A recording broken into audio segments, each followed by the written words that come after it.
Hello ഒരുവൺ, എല്ലാവർക്കും pathways അക്കാദമിയുടെ daily news അനാലിസിലേക്ക് സ്വാഗതം. ഇന്ന് നമ്മൾ ഡിസ്കസ് ചെയ്യുന്ന ടോപ്പിക്സ് നേത്ര എവാക്സ്, exercise Kazind, Shompen tribe, anti microbial resistance, places news ആയിട്ട് സുഡാൻ. അപ്പോൾ അതിൽ ആദ്യം ഡിസ്കസ് ചെയ്യാൻ പോകുന്നത് Netra airborne early warning and control സിസ്റ്റത്തെ കുറിച്ചാണ്. അപ്പോൾ ഈ Netra airborne early warning and control system എന്ന് പറയുന്നത് ഈ പേര് സൂചിപ്പിക്കുന്നത് പോലെ തന്നെ ഒരു airborne early warning and control സിസ്റ്റമാണ്. അതായത് നമ്മൾ ആകാശത്ത് നിന്ന് ഈ പറയുന്ന വ്യോമമേഖലനൊക്കെ നിരീക്ഷിക്കുന്നതിന് വേണ്ടിയിട്ട്, അല്ലെങ്കിൽ എയർബോൺ ടാർഗറ്റുകളൊക്കെ നിരീക്ഷിക്കുന്നതിന് വേണ്ടിയിട്ട് യൂസ് ചെയ്യുന്ന ഒരു റഡാർ സിസ്റ്റമാണ്. അപ്പൊ ഇത്തരത്തിലുള്ള ഒരു 12ഓളം ഏർലി വാർണിംഗ് എയർക്രാഫ്റ്റുകൾ പർച്ചേസ് ചെയ്യാൻ വേണ്ടിയിട്ട് ഇന്ത്യൻ എയർഫോഴ്സ് തീരുമാനിച്ചതായിട്ടുള്ള ഒരു വാർത്ത ഇന്നത്തെ ഹിന്ദുവിന്റെ പേജ് 10 വന്നിട്ട് ആ ഒരു കോണ്ടെക്സ്റ്റിലാണ് ഇതിനെക്കുറിച്ച് ഡിസ്കസ് ചെയ്യുന്നത്. ഇത് ഇന്ത്യയുടെ defence research and development organisation അല്ലെങ്കിൽ DRDO ഡെവലപ്പ് ചെയ്തിട്ടുള്ള ഒരു airborne early warning and control system ആണ്. അപ്പോൾ ഈ airborne early warning and control system എന്ന് പറയുന്നത് ഞാൻ നേരത്തെ സൂചിപ്പിച്ചതുപോലെ തന്നെ നമുക്ക് ഇന്ത്യക്കെതിരായിട്ട് വരുന്ന ഏരിയൽ ത്രെട്ടുകളൊക്കെ നിരീക്ഷിക്കുന്നതിന് വേണ്ടിയിട്ട് ഗ്രൗണ്ട് ബേസ്ഡ് റഡാർസ് ഉണ്ടാവും. അതുപോലെ തന്നെ ഇതിന് എക്സ്റ്റെൻഡ് ചെയ്യുന്നതിന് വേണ്ടിയിട്ട് ഈ ഗ്രൗണ്ട് ബേസ്ഡ് റഡാറുകൾക്കൊക്കെ ഒരുപാട് ലിമിറ്റേഷൻസ് ഉണ്ട്. അത് മൊബൈൽ അല്ല എന്നൊക്കെയുള്ള പ്രശ്നങ്ങളുണ്ട്. അപ്പോൾ അത് അഡ്രസ് ചെയ്യാൻ വേണ്ടിയിട്ടും അതുപോലെ തന്നെ നമുക്ക് നമ്മുടെ ഈ പറയുന്ന ഏരിയൽ ടാർഗറ്റ്സിനെ കുറിച്ചൊക്കെ ഒരു ബെറ്റർ പിക്ചർ ഒക്കെ കിട്ടുന്നതിന് വേണ്ടിയിട്ടും ഇലക്ട്രോണിക് വാർഫെയർ പോലുള്ള കാര്യങ്ങൾക്കൊക്കെ വേണ്ടിയിട്ടും ഈ പറയുന്ന റഡാറുകൾ വിമാനങ്ങളിൽ ഫിറ്റ് ചെയ്തിട്ട് അത് 360 ഡിഗ്രി കവറേജ് കിട്ടുന്ന രീതിയിലുള്ള റഡാർ ഡോമുകൾ ഫിക്സ് ചെയ്യാറുണ്ട്. അതല്ലെങ്കിൽ ഇപ്പോൾ 240 ഡിഗ്രി ഒക്കെ കവറേജ് കിട്ടുന്ന ഇത്തരത്തിലുള്ള റഡാറുകളും ഫിറ്റ് ചെയ്യുന്ന എയർക്രാഫ്റ്റുകളുണ്ട്. അപ്പോൾ ഇത് എയർക്രാഫ്റ്റ് മാത്രമല്ല, എയർക്രാഫ്റ്റ് എന്ന് പറഞ്ഞു കഴിഞ്ഞാൽ ഇതിനകത്തൊരു കാരിയർ മാത്രമാണ്. ഇതിനകത്ത് ഈ airborne early warning and control system എന്ന് പറയുന്നതിൽ മേജർ കോമ്പോണന്റ് എന്ന് പറയുന്നത് ഈ റഡാർ ഡോം ആണ്. ഓക്കെ, അപ്പൊ ഇത്തരത്തിലുള്ള ഒരു airborne early warning and control സിസ്റ്റമാണ് നേത്ര എന്ന് പറയുന്നത്. അപ്പൊ ഇത് ഇന്ത്യയുടെ DRDO ഡെവലപ്പ് ചെയ്തിട്ടുള്ള അല്ലെങ്കിൽ ഇൻഡിജീനിയസ്ലി ഡെവലപ്പ് ചെയ്തിട്ടുള്ള ഒരു എവാക്സ് സിസ്റ്റം ആണെന്ന് മനസ്സിലാക്കുക. ഈ പറയുന്ന എവാക്സ് സിസ്റ്റം, ഈ പറയുന്ന ഈ സിസ്റ്റം എന്ന് പറയുന്നത് ഇതാണ്. ഈ സിസ്റ്റം നമ്മൾ മൗണ്ട് ചെയ്തേക്കുന്നത് ഒരു എംബ്രയർ എയർക്രാഫ്റ്റിലാണ്. ഇതാണ് എയർക്രാഫ്റ്റ് എന്ന് പറയുന്നത്.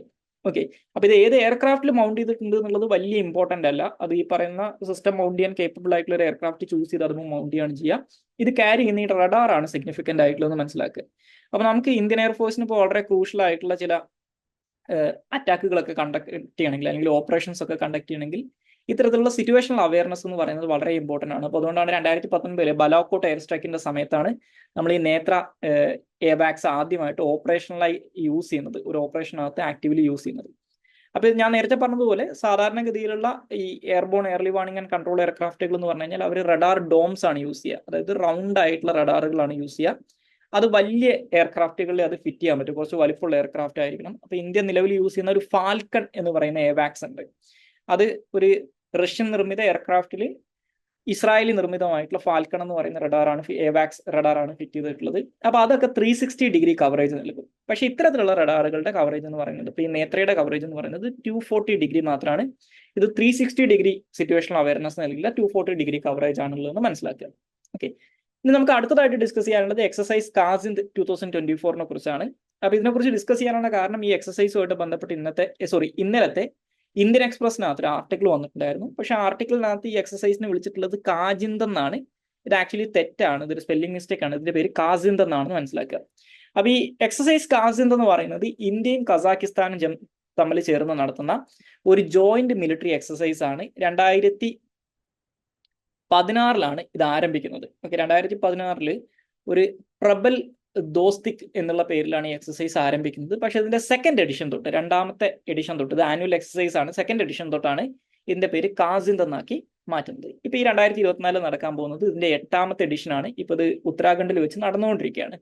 അപ്പൊ ഇത് ഇന്ത്യക്കും കസാക്കിസ്ഥാനും ഇടയിലുള്ള ഒരു ജോയിന്റ് മിലിറ്ററി എക്സസൈസ് ആണ്. നേരത്തെ ഇത് പ്രബൽ ദോസ്തിക് എന്നുള്ള പേരിലാണ് അറിയപ്പെട്ടുകൊണ്ടിരുന്നത്. പിന്നീട് പേര് മാറ്റിയിട്ട് കാസിന്ത് ആക്കിയതാണ്. ഇത് ആനുവൽ മിലിറ്ററി എക്സസൈസ് ആണെന്ന് മനസ്സിലാക്കുക. ആർമികളാണ് അല്ലെങ്കിൽ ഗ്രൗണ്ട് ഫോഴ്സസ് ആണ് ഇതിനകത്ത് പങ്കെടുക്കുന്നതെന്നും അറിഞ്ഞിരിക്കുക.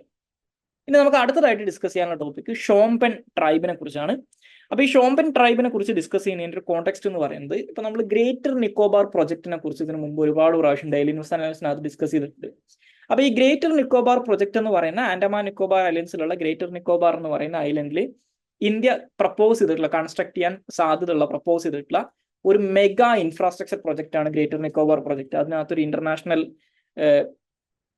ഗ്രീൻഫീൽഡ് ഇന്റർനാഷണൽ എയർപോർട്ട് വരുന്നുണ്ട്. അതുപോലെ തന്നെ സോളാർ പവർ പ്ലാന്റുകൾ അല്ലെങ്കിൽ ഈ സോളാർ ഫീൽഡുകൾ വരുന്നുണ്ട്. അതുപോലെ തന്നെ വലിയൊരു കണ്ടെയ്നർ ട്രാൻസ്ഷിപ്പിംഗ് ഫെസിലിറ്റി വരുന്നുണ്ട്. അപ്പൊ ഇത്തരത്തിൽ ഏകദേശം മില്യൺസ് ഓഫ് ട്രീകളുള്ള അല്ലെങ്കിൽ മില്യൺസ് ഓഫ് ദശലക്ഷക്കണക്കിന് മരങ്ങളുള്ള കിലോമീറ്ററുകളോളം ഫോറസ്റ്റ് ക്ലിയർ ചെയ്തിട്ടാണ് ഈ ഗ്രേറ്റർ നിക്കോബാർ പ്രോജക്റ്റ് ഇംപ്ലിമെന്റ് ചെയ്യുന്നത്. അപ്പൊ അത് വലിയ രീതിയിലുള്ള എൻവയോൺമെന്റൽ ഇമ്പാക്ട് ഉണ്ടാക്കും എന്നുള്ളൊരു പ്രശ്നം അവിടെ ഇരിക്കെ തന്നെയാണ് അവിടെ താമസിക്കുന്ന ഇൻഡിജിനസ് ട്രൈബൽ ഗ്രൂപ്പ് ആയിട്ടുള്ള ഷോംബൻസിനെ ഇത് ബാധിക്കും. അവരുടെ എക്സ്റ്റിങ്ഷന് വരെ ഇതൊരു കാരണമായിട്ട് മാറും, ഇതൊരു എക്കോസൈഡ് ആയിട്ട് മാറും എന്നുള്ള ഒരു വാദം ഓൾറെഡി ഈ പറയുന്ന ആന്ത്രപ്പോളജിസ്റ്റുകളും അതുപോലെ തന്നെ എൻവയോൺമെന്റലിസ്റ്റുകളും പറയുന്നുണ്ട്. അപ്പൊ ഇത്തരത്തിലുള്ള ആരോപണങ്ങളൊക്കെ നിലനിൽക്കുകയാണ് നാഷണൽ ഗ്രീൻ ട്രിബ്യൂണൽ ഇതിന് നമ്മുടെ എൻവയോൺമെന്റൽ മിനിസ്ട്രി ഇതിന് എൻവയോൺമെന്റൽ ക്ലിയറൻസ് കൊടുത്തിട്ടുള്ളത്. അപ്പൊ ഇതുമായിട്ട് ബന്ധപ്പെട്ട് വലിയ രീതിയിലുള്ള കോൺട്രവേഴ്സി ഇപ്പോൾ ഓൺഗോയിങ് ആണ്. അപ്പൊ ആ ഒരു കോൺടാക്സിൽ ഈ ആൻഡമാൻ നിക്കോബാർ ഐലൻഡുകളിലുള്ള ഡിഫറെന്റ് ഇൻഡിജിനസ് ട്രൈബുകളെ കുറിച്ച്, എസ്പെഷ്യലി ഷോംബൻ പോലുള്ള ഐസൊലേറ്റഡ് ആയിട്ടുള്ള ട്രൈബ്സിനെ കുറിച്ച് ഒരുപാട് പഠനം നടത്തിയിട്ടുള്ള ഒരു പണ്ട് നമ്മുടെ ANSIയുടെ അല്ലെങ്കിൽ ആന്ത്രപ്പോളജിക്കൽ സർവേ ഓഫ് ഇന്ത്യയുടെ ഹെഡായിരുന്ന ഡയറക്ടർ ആയിരുന്ന ഒരാളുടെ ഒരു ഇന്റർവ്യൂ അല്ലെങ്കിൽ അദ്ദേഹത്തിന്റെ ഒരു പീസ് ഇന്നലെ ഹിന്ദു പേപ്പറിനകത്ത് അവർ പബ്ലിഷ് ചെയ്തിട്ടുണ്ടായിരുന്നു. ഇന്നലത്തെ ഹിന്ദുവിന്റെ പേജ് 9 പബ്ലിഷ് ചെയ്തിട്ടുണ്ട്. ആ ഒരു കോണ്ടെക്സ്റ്റിലാണ് ഇതിനെക്കുറിച്ച് ഡിസ്കസ് ചെയ്യുന്നത്. അപ്പൊ ഈ ഷോംബൻ ട്രൈബ് എന്ന് പറയുന്നത് ഗ്രേറ്റർ നിക്കോബാർ ഐലൻഡിലെ ഒരു ഇൻഡിജിനസ് ട്രൈബൽ ഗ്രൂപ്പാണ്. ഇവരൊരു ഐസൊലേറ്റഡ് ആയിട്ട് ജീവിക്കുന്ന ട്രൈബൽ ഗ്രൂപ്പാണെന്ന് മനസ്സിലാക്കുക. ഇപ്പൊ നോർത്ത് സെൻട്രലീസിലൊക്കെ ഉള്ള നോർത്ത് സെൻട്രൽ ഐലൻഡിലുള്ള സെന്റനലീസ് ഒക്കെ പോലെ തന്നെ ഔട്ട്സൈഡ് വേൾഡുമായിട്ട് വളരെ മിനിമൽ കണക്ഷൻ മാത്രം മെയിൻറ്റെയിൻ ചെയ്യുന്ന അവരുടേതായിട്ടുള്ള രീതിയിലുള്ള ജീവിതം നയിക്കുന്ന ഒരു ട്രൈബൽ ഗ്രൂപ്പാണ് ഈ ഷോംബൻ ട്രൈബ് എന്ന് പറയുന്നത്. ഇതൊരു പർട്ടിക്കുലർലി വൾണറബിൾ ട്രൈബൽ ഗ്രൂപ്പായിട്ട് ഇന്ത്യൻ ഗവൺമെന്റ് ക്ലാസിഫൈ ചെയ്തിട്ടുള്ള ഒരു ട്രൈബൽ ഗ്രൂപ്പാണ്. ഇവരുടെ പോപ്പുലേഷൻ എന്ന് പറയുന്നത് വളരെ ചെറുതാണ്, 200ഓളം ആളുകൾ മാത്രമേ ഇവരുടെ പോപ്പുലേഷൻ ഉള്ളൂ എന്നാണ് പറയുന്നത്. അപ്പൊ അതുകൊണ്ട് തന്നെ ഇവർ എക്സ്റ്റിങ്ഷൻ ഫേസ് ചെയ്യുന്ന ഒരു ട്രൈബാണെന്ന് മനസ്സിലാക്കുക. അതായത് ചെറിയ രീതിയിലുള്ള എന്തെങ്കിലും ഒരു അസുഖം ഈ സമൂഹത്തിന് വന്നു കഴിഞ്ഞാൽ തന്നെ അവർ മരിച്ചില്ലാതാവും, അത്ര ചെറിയ ട്രൈബൽ ഗ്രൂപ്പാണിത്. ഇതൊരു സെമി നൊമാഡിക് ട്രൈബൽ ഗ്രൂപ്പാണെന്നും കൂടി അറിഞ്ഞിരിക്കുക. ഇവർ സെറ്റിൽ ചെയ്യുമെങ്കിലും, അതായത് ഇവർക്ക് ഹട്ടുകളും അതുപോലെ തന്നെ വില്ലേജുകളും ഒക്കെ ഉണ്ടെങ്കിലും ഇവരൊരു സെമി നൊമാഡിക് ട്രൈബൽ ഗ്രൂപ്പാണ്. ഇപ്പോഴും ഹണ്ടർ ഗാദർ പീരിയഡിൽ ജീവിക്കുന്ന ഒരു ട്രൈബൽ ഗ്രൂപ്പാണ്. ഇനി ഇവരുടെ ലാംഗ്വേജ് എന്ന് പറയുന്നത് ഓസ്ട്രോ ഏഷ്യാറ്റിക് ലിംഗ്വിസ്റ്റിക് ഫാമിലി പെടുന്ന ലാംഗ്വേജ് ആണ് ഇവർ യൂസ് ചെയ്യുന്നത്. അപ്പൊ ഇതിന്റെ ഒരു ത്രെട്ട് എന്ന് പറഞ്ഞു കഴിഞ്ഞാൽ, ഒന്ന് ഇവർ ഈ പറയുന്ന ഹണ്ട് ചെയ്യാനും അതുപോലെ തന്നെ ഫിഷിങ്ങിനും അങ്ങനെയുള്ള കാര്യങ്ങൾക്കൊക്കെ വേണ്ടി യൂസ് ചെയ്യുന്ന ഫോറസ്റ്റ് ആണ് ഈ പ്രൊജക്ടിന് വേണ്ടി ക്ലിയർ ചെയ്യാൻ പോകുന്നത്. അപ്പൊ അവരുടെ ജീവിത മാർഗം നമ്മൾ ഇല്ലാതാക്കുകയാണ്. രണ്ടാമത്തെ കേസ് എന്ന് പറയുന്നത്, ഇവിടെ ഇത്രയും വലിയ പ്രൊജക്ട് വന്നു കഴിഞ്ഞാൽ അതുമായിട്ട് ബന്ധപ്പെട്ടുള്ള ടൗൺഷിപ്പുകൾ വരും, വലിയ രീതിയിൽ പുറത്തുനിന്നുള്ള ആൾക്കാരുടെ സെറ്റിൽമെന്റ് വരും. അപ്പൊ നമ്മൾ ലോകത്തിൽ എവിടെയൊക്കെ ഈ പറയുന്ന ഐസൊലേറ്റഡ് ആയിട്ട് ജീവിക്കുന്ന ട്രൈബൽ ഗ്രൂപ്പുകൾ ഔട്ട്സൈഡ് വേൾഡുമായിട്ട് കണക്ഷനിൽ വന്നിട്ടുണ്ടോ അല്ലെങ്കിൽ ഔട്ട്സൈഡ് വേൾഡുമായിട്ട് കോൺടാക്ട് എസ്റ്റാബ്ലിഷ് ചെയ്തിട്ടുണ്ടോ, അവരെല്ലാവരും ഒരു 96% എക്സ്റ്റിങ്ക്റ്റ് ആയിട്ട് പോകാൻ ചെയ്തിട്ടുള്ളത്. കാരണം അവർക്കൊന്നും ഒട്ടും ഫെമിലിയർ അല്ലാത്ത ഒരുപാട് അസുഖങ്ങൾ ഈ പറയുന്ന ട്രൈബ്സിന് വരും. ആ അസുഖങ്ങളൊക്കെ കാരണം അവർ മരിച്ചു തീരുകയാണ് ചെയ്യുക. അപ്പൊ ആ സെയിം പ്രശ്നം ഇവിടെ ഉണ്ടാവാനുള്ള സാധ്യത ഉണ്ട്. അതുകൊണ്ട് തന്നെ ഈ സർവൈവൽ ഇന്റർനാഷണൽ പോലുള്ള ഇന്റർനാഷണൽ NGOs ഇതൊരു എക്കോസൈഡ് ആയിരിക്കും, അല്ലെങ്കിൽ ഇത് വലിയ രീതിയിലുള്ള ഇവരുടെ ഒരു എത്നിക് ക്ലെൻസിങ്ങിന് സിമിലർ ആയിട്ടുള്ള ഒരു പ്രോസസ്സിലേക്കാണ് ഇന്ത്യൻ ഗവൺമെന്റ് ഈ പ്രൊജക്റ്റുമായിട്ട് പോകുന്നതെന്നൊക്കെ ആരോപിക്കുന്നുണ്ടായിരുന്നു. ഇനി നമുക്ക് അടുത്തതായിട്ട് ഡിസ്കസ് ചെയ്യാനുള്ള ടോപ്പിക് AMRനെ കുറിച്ചാണ്, അല്ലെങ്കിൽ ആന്റി മൈക്രോബിയൽ റെസിസ്റ്റൻസിനെ കുറിച്ചാണ്. അപ്പോൾ ആന്റി മൈക്രോബിയൽ റെസിസ്റ്റൻസുമായിട്ട് ബന്ധപ്പെട്ടുള്ള ഒരു ആർട്ടിക്കിൾ ഇന്നലത്തെ ഹിന്ദുവിന്റെ പേജ് 12 വന്നിട്ടുണ്ടായിരുന്നു. ആ ഒരു കോണ്ടെക്സ്റ്റിലാണ് അതിനെക്കുറിച്ച് ഡിസ്കസ് ചെയ്യുന്നത്. സോ ഈ ആന്റി മൈക്രോബിയൽ റെസിസ്റ്റൻസ് അല്ലെങ്കിൽ AMR എന്ന് പറയുന്നത് ഏതെങ്കിലും ഒരു മൈക്രോ ഓർഗാനിസം, അതായത് ബാക്ടീരിയ ആവാം, വൈറസ് ആവാം, ഫംഗി ആവാം, പാരസൈറ്റ് ആവാം, ഇങ്ങനെയുള്ള സാധനങ്ങളൊക്കെ അവർക്കെതിരായിട്ട് പ്രവർത്തിക്കുന്ന ആന്റി മൈക്രോബിയൽ ഡ്രഗ്സിനോട് റെസിസ്റ്റൻസ് കാണിച്ചു തുടങ്ങിക്കഴിഞ്ഞാൽ അല്ലെങ്കിൽ റെസിസ്റ്റൻസ് ബിൽഡ് ചെയ്ത് കഴിഞ്ഞാൽ അതിനെയാണ് ആന്റി മൈക്രോബിയൽ റെസിസ്റ്റൻസ് എന്ന് പറയുന്നത്.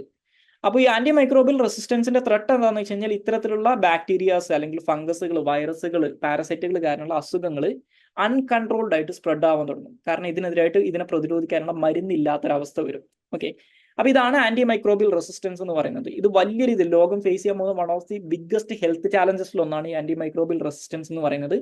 അപ്പൊ ഈ ആന്റി മൈക്രോബിയൽ റെസിസ്റ്റൻസ് എന്തുകൊണ്ട് വരുന്നു എന്ന് വെച്ച് കഴിഞ്ഞാൽ, അത് മനുഷ്യരുടെ പ്രവർത്തന ഫലമായിട്ട് വരുന്ന ഒന്നാണെന്നാണ് പറയുന്നത്. അതായത് ഒന്നുകിൽ ഓവർ യൂസ് ഓഫ് ആന്റിബയോട്ടിക്സ്, അതായത് ആവശ്യത്തിലധികം ആന്റിബയോട്ടിക്സ് യൂസ് ചെയ്യുക.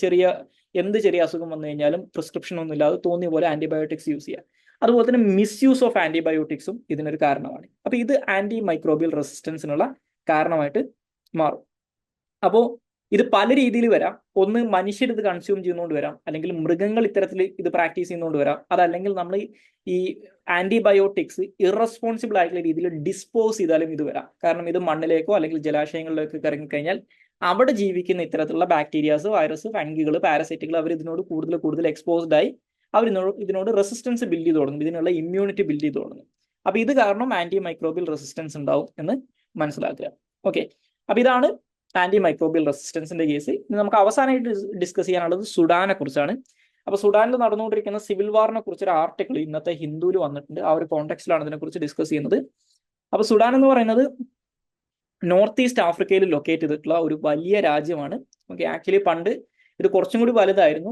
പിന്നീട് 2010-11 ആ കാലഘട്ടത്തിലാണ് സുഡാന്റെ സദേൺ പാർട്ടി കിടക്കുന്ന പ്രദേശങ്ങളെ സൗത്ത് സുഡാൻ എന്ന് പറയുന്ന സെപ്പറേറ്റ് രാജ്യമായിട്ട് മാറുന്നത്. പക്ഷെ ഇപ്പോഴും ഒരു സൈസബിൾ ജോഗ്രഫി ഉള്ള ഒരു കൺട്രിയാണ് സുഡാൻ എന്ന് മനസ്സിലാക്കുക. ഇവരുടെ അയൽ രാജ്യങ്ങൾ നോക്കിക്കഴിഞ്ഞാൽ ഇവരുടെ സൗത്ത് വെസ്റ്റേൺ സൈഡിലായിട്ട് സെൻട്രൽ ആഫ്രിക്കൻ റിപ്പബ്ലിക് ഉണ്ട്, വെസ്റ്റേൺ സൈഡിലായിട്ട് ചാഡ് ഉണ്ട്, ഈസ്റ്റേൺ സൈഡിലായിട്ട് പ്രധാനമായിട്ടും വരുന്നത് റെഡ് സീ ആണ്, സദേൺ സൈഡിൽ സൗത്ത് സുഡാൻ ആണ്, നോർത്തേൺ സൈഡിൽ ഈജിപ്തും, നോർത്ത് ഈസ്റ്റേൺ സൈഡിൽ നോർത്ത് വെസ്റ്റേൺ സൈഡിൽ ലിബിയയും, അതുപോലെ തന്നെ സൗത്ത് ഈസ്റ്റേൺ സൈഡിലായിട്ട് എത്യോപ്യ, എറിത്രിയ എന്നീ രാജ്യങ്ങളുമാണെന്ന് മനസ്സിലാക്കുക. ഓക്കെ, സോ ഇതാണ് സുഡാന്റെ ഒരു ലൊക്കേഷൻ എന്ന് പറയുന്നത്. ഇനി ഇവരുടെ ക്യാപിറ്റൽ എന്ന് പറയുന്നത് ഖാർത്തൂമാണ്.